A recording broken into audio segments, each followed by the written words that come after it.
WNST, Towson, Baltimore, and Baltimore Positive. We're getting ready for the big game against the GOAT, who look more like a lamb on Sunday in Charlotte. We can only hope that Tom Brady has ring rust at 45, but I'm not betting against him just yet. We're going to be doing the Maryland Crab Cake Tour on Friday with our friends at Greenmount Station. We're going to be up in Hampstead. Luke's had those crab cakes. He knows how good they are. We'll be up there in the afternoon from 2 until 5 up in Carroll County, blessing the new sports wagering emporium. Used to just be OTB and the Ponies. Now you go in there and they get a little action on the games, including on Thursday night where the Ravens taking on the Buccaneers. But Friday we'll have some aftermath of that. All of it brought to you by our friends at Goodwill. The Maryland Lottery, we giving away some scratch-offs up at Green. I have a handful of Raven scratch-offs. Get them while they're hot. And last but not least, our friends at Window Nation. I'm wearing the Window Nation peace sign. Giving some peace to Luke Jones, who might have some peace on the weekend. He's had an interesting week, in, out, weird press conference times, flying off to Tampa. Thursday night football sucks. I'll say that up front. I do not expect it to be a masterpiece on Thursday night. But for the Ravens, 11 days rest, 13 days rest, one game in 24 days, right? Like crazy stretch about to come here if they can sniff out of this at 5-3 on Friday morning. No question about it. And it's funny. You mentioned your disdain for Thursday night football. I don't disagree with you, but yet we still watch it. Oh, I look forward to it. Oh, I can't wait. Who's playing? Right, exactly. And the Commanders and the Bears, I'm in.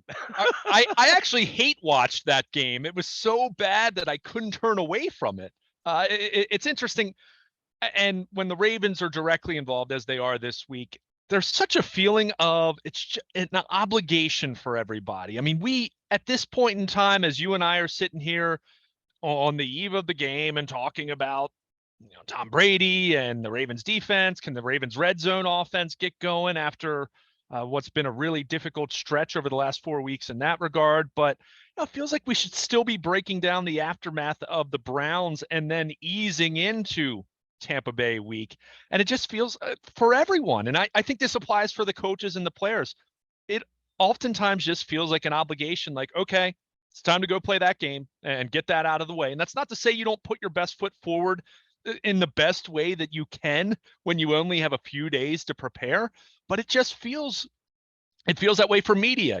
I'm not doing my normal amount of content that I would do over the course of 5 or 6 days. It's only a few days. So I just feel like everyone does the best they can in terms of whatever preparation they have to do. And not that fans are prepping other than, maybe getting lathered up a little bit on Thursday evening, maybe taking a half day on Friday, whatever you're doing. But it just has a weird feeling to it. And we'll see what the game looks like. As you mentioned, we're talking about two teams here that aren't exactly firing on all cylinders, especially Tampa Bay these last 2 weeks. I mean, they've been awful the last 2 weeks. They hadn't been that bad before that. Certainly not looking like the Super Bowl Bucs of a couple years ago, but it's not as though they've been terrible for 7 weeks. And then you have a Ravens team that, let's face it, over the first 3 weeks, statistically speaking anyway, and of course the Miami game was sandwiched in there, but the offense looked among the very best in the league, and Lamar was looking like an MVP and all of that. And over the last 4 weeks, the Ravens have won a couple of those games, but it's been way choppier. So you have two teams that are very much trying to find their legs a little bit.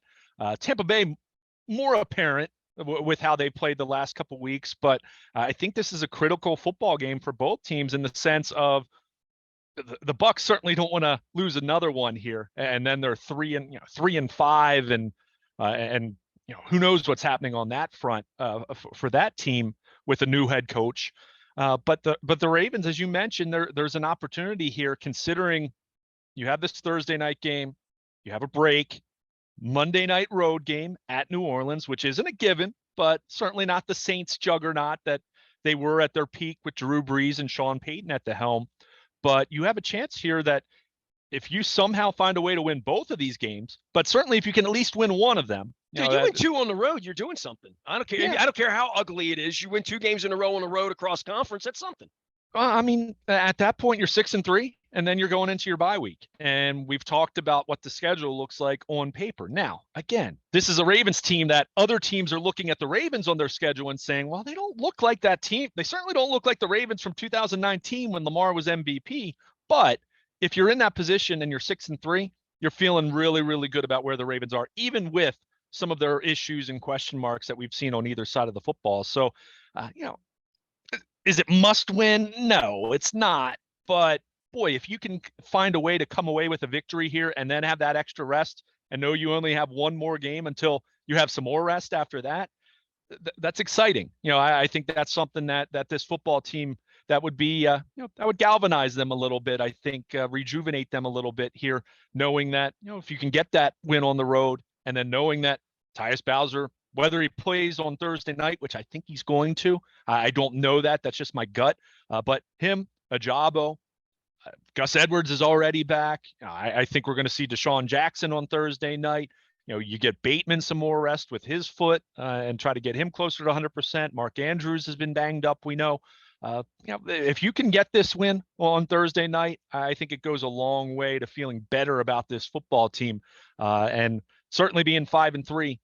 At no longer the halfway point at 5-3 because it's a 17-game schedule, but I think you'd take it even with the issues that this football team has had closing games in the fourth quarter. Yeah, you mentioned a compression of the week for everybody, that we're not really ready for the game. You wake up Tuesday morning after a Sunday afternoon game. Tuesday's probably the sore day, second day. Working the kinks out. That's when guys get massages. That's when guys come to radio shows in the old days, and we did such things. And then Wednesday, you kind of get back after it. You mentioned this, the team, and Coach Harbaugh, man of integrity, all of that in there saying, work really hard for me just till Thursday. And then you get 4 days off, right? Then you don't have to come back to work until Wednesday, maybe Thursday next week, because they're playing on Monday. I don't know how John will do that schedule. I'm sure he'll announce it way ahead of time to the media. But that would be like dreamy for them if they could get out of this thing with a win and sort of regalvanize. This one feels like the more important one in regard to one you can steal, and one that looked like the Buccaneers are a real team. They're a Super Bowl contender. They've got Tom Brady, blah, blah, blah, blah. How are we going to guard Evans, blah, blah, blah. And all of a sudden, they look like trash. And I don't know that it's going to look that way Thursday night. And believe me, when I was channel turning on Sunday and watching highlights and see how bad they looked, right, to say, well, how could they possibly look better on Thursday? I'm thinking, they're the home team. Our guys are sore. We're as banged up as anybody. We're starting Deshaun Jackson, who doesn't even know the plays. Like, this has slop written all over it to some degree, but it also has a little bit of a, is this the end for Tom Brady? Tom Brady doesn't want to lose 41-10 on Thursday Night Football at home, right? I mean, like, there's a little Tom Brady concern I have in this game, that I don't think he's going to go down like this. I mean, of all guys, of all the goats, Sunday's an embarrassment for that franchise to go to Carolina and look like that. Yeah, no question about it. And that's where it's been funny to see some of the fan reaction. And I don't even mean this in any kind of a critical, disparaging way, but it's been funny to see some of the reaction of, are you getting Tampa Bay at the right time? But because the way they've looked the last 2 weeks leads you to believe, yeah, you are. I mean, it's a team Deflategate was a decade ago, dude. Like, it's unbelievable, like, how I've kicked dirt on that guy's skull 100 times. I'm not doing it today. Not in advance of this one. Right. And I'll be honest with you, Sunday notwithstanding, and again, they looked awful across the board on Sunday against Carolina. But the way over the course of the full season, I'm not sure Tom Brady's the problem. They haven't been able to run the football at all. I think, they've had some of their skill players banged up. Their interior offensive line, as you know, someone I know you've been a big fan of, Ryan Jensen, who they lost during training camp, and he may be back later in the season. But their interior offensive line, there's been a lot of unsettled situations there as far as health. I mentioned the running game. Their defense overall has not played poorly. They are a team that likes to blitz. Todd Bowles has a very unique system. I think that's something, especially thinking about not just the narrative of the last year or so for Lamar Jackson, but that Thursday night game in Miami, where the Ravens very clearly weren't prepared to handle their blitz on a short week on the road. So that's something to keep in mind.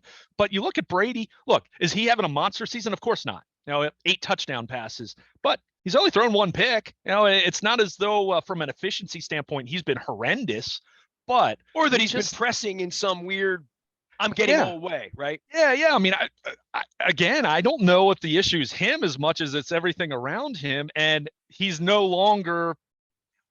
I don't. It's so funny to say this. He's no longer, I don't know, 38, where he could maybe handle things a And little by the bit way, better Matt in that Ryan, regard. speaking of kicking dirt, I mean, this is his week to go away, right?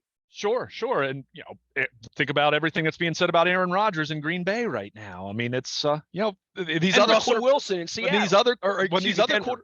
when these other quarterbacks get to their mid to late 30s, you start to say that's the end. With Brady, that was still part of his prime, I guess. I mean, when you're Well, you're 45, wondering, is this going to be the week?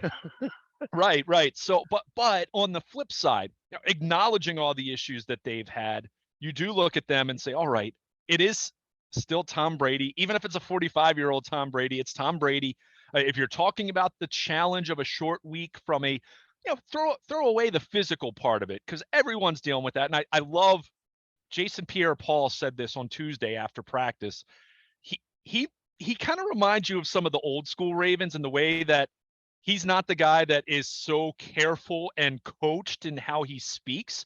He kind of just keeps it real. And he flat out said, everyone's tired. This is all mental. He said this week's all mental. You can, if you're tired, then yeah, you're going to be tired on Thursday night. If you're thinking about being hurt, you're going to be hurt on Thursday night. It's all mental. But I think in the case of Brady, and looking at this from the mental preparation standpoint, he probably has an edge over everyone, even more so than he normally does, because it's not his first rodeo. And how many Thursday games has he prepared for? And I mean, the guy is a football savant.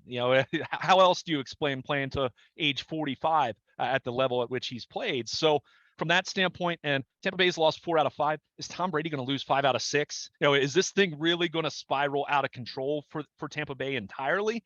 Or is this the week that they, not saying at all that they're going to go out there and look like a juggernaut? I don't think either team is, to your point. But is this a week where they find their sea legs a little bit more and they get a win? They have the advantage playing at home, and then they exhale because they're talking about having a few extra days on the other side of a Thursday night game. So, there are many ways to look at this, many ways to try to break this thing down. But I think you said it'll be ugly. It'll be choppy. I think there's, some of the health issues. I mean, someone like Mark Andrews, for example, who played and played his normal allotment of snaps against Cleveland, but didn't have a catch. He missed 2 practices the previous week. He's missed a couple practices this week. I think it's evident that he's not right. Doesn't mean he's not going to play or he can't be effective, but you've got guys banged up on both teams. So what does that look like on Thursday night remains to be seen. But could that yeah, look a little bit like a preseason game where likely gets more snaps, where Deshaun Jackson, where maybe we see, in the running game, something different? I'm just at maybe the O-line playing that giant kid for a couple of plays, because it feels to me like workload, in addition to injury, in addition to banged up, in addition to Josh Bond. I mean, you just go down the list. Like, Bowser can't go out and play 60 snaps, but he might be able to play 20, and maybe Bynes could play whatever that number would be in regard to rotation for them. I think one thing they want to see is a quick game. They don't want to have 80 plays on offense and 80 plays on defense, right? Like that would be part of running the ball and moving the clock a little bit to get through it, or to get to the end where maybe Justin Tucker can win the game. But I would almost see some semblance of a strange rotation in this game based on the way Harbaugh talked about it on Friday and the fact that they won the first one. Yeah, I think it's quite where you see some of that. I mean, I don't know how extreme to what level they'd go with that, but yeah, you do have Ronnie Stanley, who, even though he's played much, much more over the last couple of weeks, he's still working his way back. Morgan Moses has been banged up. So could you see McCary, spelling either one of those guys for a series here or there? And we saw that. We saw that against Cleveland on Sunday. So I think you could definitely see some of that. I mean, we already saw it even without Bowser being back on the field on Sunday. We saw our most, the Ravens had their most robust outside linebacker rotation, to the point where you didn't see Odafe Owe playing 60 snaps or Jason Pierre-Paul playing 55 snaps. It was much more balanced. So I think on the defensive line, you'll see that. Calais Campbell, who's been in and out of practice this week with an illness. Keep an eye on that. I suppose they don't have to announce that it's COVID. I'm not saying it is COVID, to be clear, but with those types of things, there's no defined protocol anymore. So, but with him missing some practice, he missed some practice last week. Do you see Calais Campbell for his normal, I don't know, 40 snaps? It might be 25, to your point. So there could be some of that. And I think what's interesting, and I was guilty of this too, but we talk so much about the Cleveland game and then knowing you had a quick turnaround after that. But let's be honest. If you're talking which game would you rather have, Cleveland or Tampa Bay, which is an NFC opponent, the division game is way more important. So the Ravens have gotten that one. And that's not to say they're going to punt on Thursday night. I'm not suggesting that. But if you are in a position where you feel like you do need to ease off the accelerator a little bit on a couple of these guys here or there, then you'll do it if you feel that that's going to be the long-term benefit. Well, I'm thinking Mark Andrews, right? Like a guy that's really banged up and you have another player. That's kind of why I even mentioned the preseason feel of give Calais off, give these guys off, let somebody else play, bring somebody up from the practice squad, let him go play against Tom Brady. And if we win, we win. If we don't, we didn't break Mark Andrews in half, and we're going to get him back for real, maybe New Orleans, and certainly 3 weeks from now, we want to be full time with Ajabo, Bowles, all the visions of sugar plums that all the fans have of this wrecking crew of pass rushers and this full complement of the backfield, which isn't going to be the case with J.K. Dobbins. I think they're lying about him. My sniffer's sniffing on that he ain't running the ball against Buffalo in January. But other guys that are on the cusp of maybe Ronnie Stanley, I don't say give a week off, but certainly rein that back in on 4 days. This is a real John's good at this too. Let me say that, as much as I'm sideways with John Harbaugh right now on an integrity level, he's good at this. He's been doing this for 15 years. Not that Thursday night's always a shiner, but he even talks about it with the media now about thinking about the game after, thinking about resting guys, as opposed to, I don't know, the way Buck Showalter treated Matt Wieters, right? Like, I don't think John can be that guy at Halloween with Mark Andrews. And specifically him, Stanley, Calais, they're dudes. Play the non-dudes against Brady for a couple of plays, see how it goes. But they're dudes. They can't lose core guys and get guys hurt more because they've been banged up enough. They've lost. It feels like, they're more healthy than they've ever been. They signed a safety for $100 million and he can't play. Their running back that they were waiting on, he can't play. So there's been some good and some bad in all this. Even Bateman, I don't know what that is, or rushing him out there to run around, but injuries are integral, right? They're the most important thing I think we can talk about at this time of the year, given that Lamar's been a little banged up too, and hippie last week and didn't throw as much.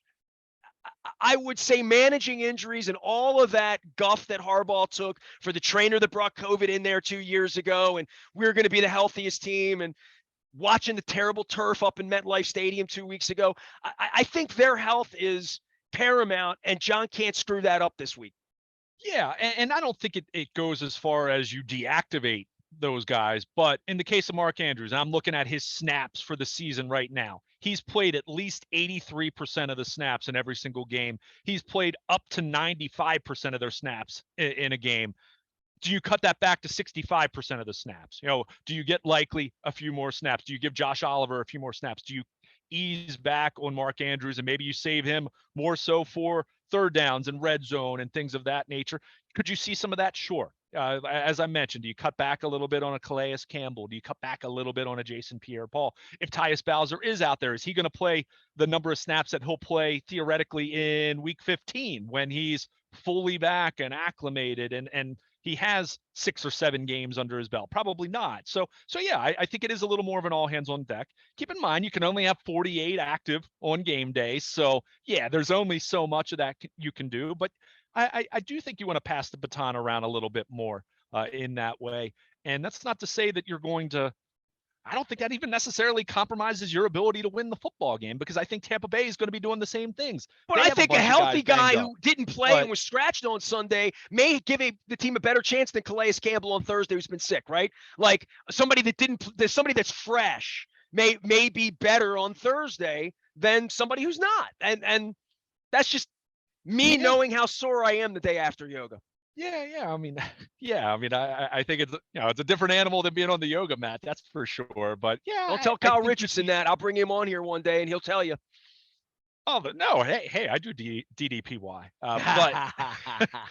But yeah, I mean, you're always trying to balance winning that week with knowing what the rest of the year is going to be, and that's why we didn't see Marcus Peters week 1. That's why we didn't see Dobbins week 1 and week 2. That's why Tyus Bowser started the year on PUP when I know there were people that thought he might be ready for week 1, that he was doing that well in his rehab. That's why Ronnie Stanley didn't play until week 5, I guess it was. So, or week 4, week 5, whatever it was. So yeah, you're always trying to balance trying to win that week's game because every game is important, because the reality is if they lose and Cincinnati wins, well, they're in second place then, right? If Cincinnati moves ahead of them, even with the tiebreaker, Cincinnati would have a game on them in the division. So you're always trying to win, but at the same time, you understand that you have to live to fight another day. Bullpen management's a great example of this. You mentioned Buck Showalter with Zach Britton in the wild card game. Well, that was the exception. But no. I mentioned Matt Wieters treating him like a mule. Yeah. Sorry. I heard Buck and I thought wild card. You immediately thought he's screwing Zach Britton. Yeah. No. I thought I'm not anti-Buck, but Buck treated Matt Wieters like a rented mule. And I would think as Matt Wieters is out on the farm right now, he might have thought maybe I should have only caught 120 games and got myself an $80 million contract somewhere along the line. You know what I mean? So there's a little bit of that where John knows better 15 years in. And I think this is a week where John's wisdom may say, Mark, you're only playing third down.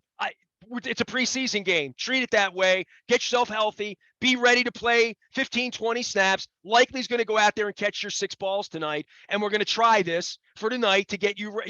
I can see. And to your point, deep down, John, knowing if we're going to spit one up on 4 days rest against Tom Brady, that's better than losing to the Browns. We won the important one. Yeah. And I think the organization has to think like that. If you and I are thinking like they don't want to give any game away, but they don't want to break Calais Campbell, the over 30 guys. And Mark Andrews isn't over 30, but he looked like he was over 30 on Sunday, at least at this point. And when he's playing 83% of the snaps and, he's diabetic, he's got all these – he's in the soup much more so than Rashad Bateman or these guys on the outside as how his body would feel 2 days into this. I think Thursday they're going to tread lightly, and I think it's a chance for them to excel with some players that maybe aren't the players we're used to. That's all. And I don't think Gus Edwards running back and running the ball again on Thursday night the way he did on Sunday. I bet Gus Edwards is sore as hell today. Just a guess, being that he didn't play football for 700 days. Well, and he's been limited in their practice injury report, their practice reports. So that doesn't mean he's not going to play. He was the game on Sunday, right? Like he was the differentiator in the game on Sunday. I don't expect him to be the differentiator I don't expect him to get 18 carries for 114 yards on Thursday. I just don't, because it's Thursday night football and we're already banged up and we're credibly talking about what's John thinking? Because it isn't Calais Campbell for 52 snaps this week, probably. Well, I would say if we do see that version of Gus Edwards, that's coming in the fourth quarter with a lead because they're not giving the ball to Justice Hill in the fourth quarter. Well, then there you go. Gus, you're not playing to the fourth quarter, and if we have a lead and, you might get 3 snaps to get in there and get a sweat, but I'm not tearing up Gus Edwards on a Thursday night game in Tampa. I need him. I need all these guys, And again, this goes back to, and John Harbaugh certainly isn't saying to anyone that, we're treating this like a preseason game or anything like that. But you do have to take care of guys, especially guys coming back from injury, especially guys that are banged up right now. I mean, you're at a point in the season where, hey, we're at week. It's hard to believe because we talk about this for months and it feels like the season is so far away. And then it finally gets here. Then you look up and it's week 8 already. I mean, we're halfway through the season just about. But at the same time, you still have 9 more games after this one on Thursday night. So you are trying to figure out the best way to navigate this. It is an NFC game. It's a Thursday night road game. Let's face it. Although it's been interesting to see the line where it started out Tampa Bay as a slight favorite and it's moved in the opposite direction. And we'll see. you know me, I'm not a gambler, but it's been interesting to see that because typically you think Thursday night road team is typically at a disadvantage, but at the same time, Vegas saw what the Bucs look like on Sunday against Carolina. So it'll be interesting to see how that plays out. But yeah, I mean, you have to be smart. I do think there will be a few guys that they don't hold out, but might hold back a little bit within the context of the game. And certainly if it if this becomes a game where the Ravens are trailing or anything like that, yeah, I mean, you could see that happen even more. But they're gonna give it a shot, and I think they absolutely can go in there and win because I've seen the same Tampa Bay team everyone else has seen, especially the last couple of weeks.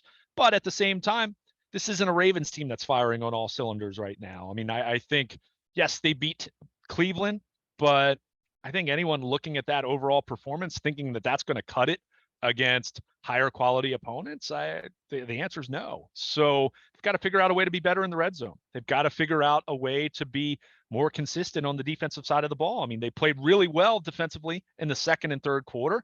First quarter and at the end, not quite as much. So this is a team that's still chasing 60 minutes, and Tampa Bay is doing the same thing right now.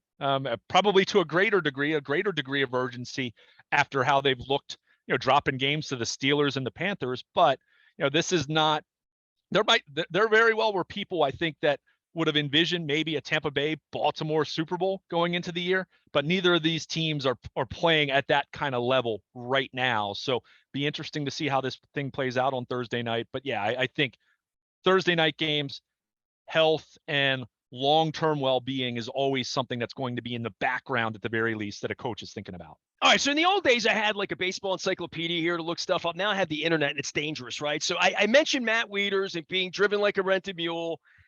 It didn't occur to me. I just spoke out loud. And my wife's always like, she says I'm sort of savanty about salaries and baseball players. And I can usually look up exactly how much money Ed Whitson made and come within $1 million of it. Matt Wieters never got paid, right? Like he never really got a contract. And I'm thinking to myself, oh my God, right? Like that would be like at this point thinking that any of these Gunnar Hendersons, Rutschman, any of these guys, that their career earnings is only going to be $40 million at this point, that they never got a 4-year, $15 million a year, $20 million a year kind of deal.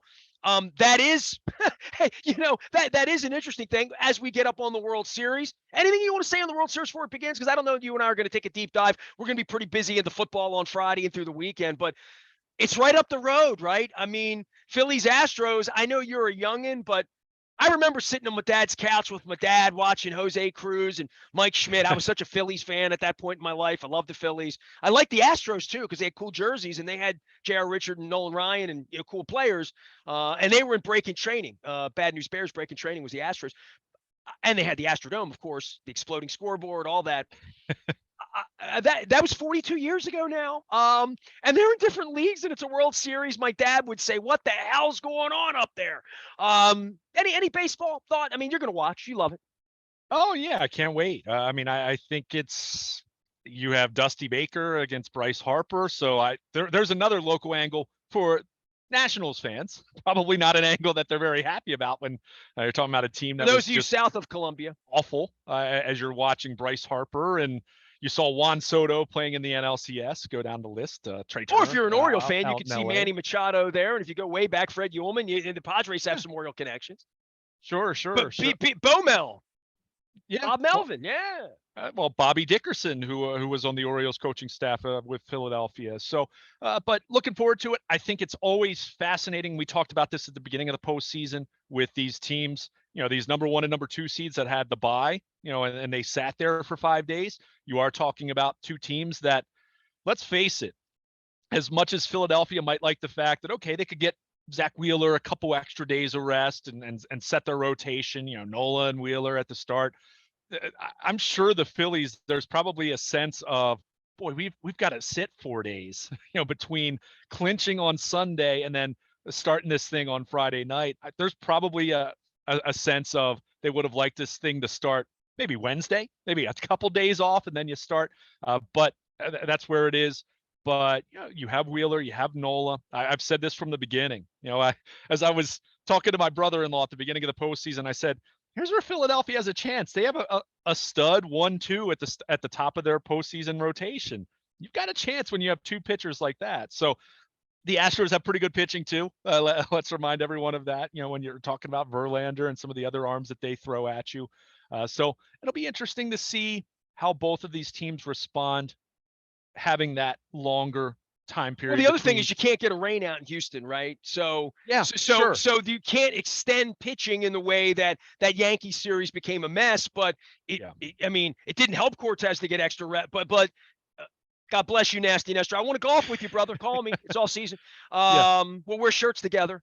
I'll let you wear mine. But I would just say for baseball fans, this is far be it from me to think anybody here can be Phillies fans or Astros fans based on the way the Astros were. But the Trey Mancini thing's also a part of that for Baltimore people. So, and I see that everywhere. That, and you got a soft spot for Dusty, but I don't like when cheaters win, and and I'm done with the fan base down there too. There were no Astros fans, and then everybody's an Astros fan, and then then they cheated, and then nobody saw it. Right. Well, and again, that negative part of it, if people aren't going to root for them, that's fine. I mean, I don't care who anyone roots for. Let the Philadelphia people have fun. Let them grease the polls. But at the same time, and I mentioned this on Sunday when Houston clinched, I threw it out there on Twitter. It's been a rough postseason for Trey Mancini. I mean, he's still looking for his first hit. He had RBI, yes, but hit, and he hasn't played every day. Which that kind of been the deal there. I mean, he's kind of been in a little bit of a timeshare with a couple other guys. But he gave the best interview of the postseason. Yeah, he did. But great story. I mean, I soft spot in Orioles fans' hearts for forever. I mean, that's just the kind of individual. It's the double down the lineup Philly that wins the thing, huh? Yeah. Well, I think Orioles fans will be happy in that regard, as much as you've just said you don't want Houston to win. Dusty Baker's had a Hall of Fame career as a manager. That's just lacking that world championship. I mean, talk about putting the exclamation point on a special career for one of baseball's great gentlemen, a fascinating individual, very cultured individual, and he's been a good baseball man for a really long time, a beloved individual. I know people who have worked in Washington, in Washington's, whether you're talking PR or just elements of the organization, he's kept in touch with them. I mean, think about how he was kind of seen, was given the door and said, get out after the Nats came up short how many times in the postseason. And I know he's kept in touch with them. And he's the type that sends people gifts even, so he's a class act. He's a highly respected individual around the game.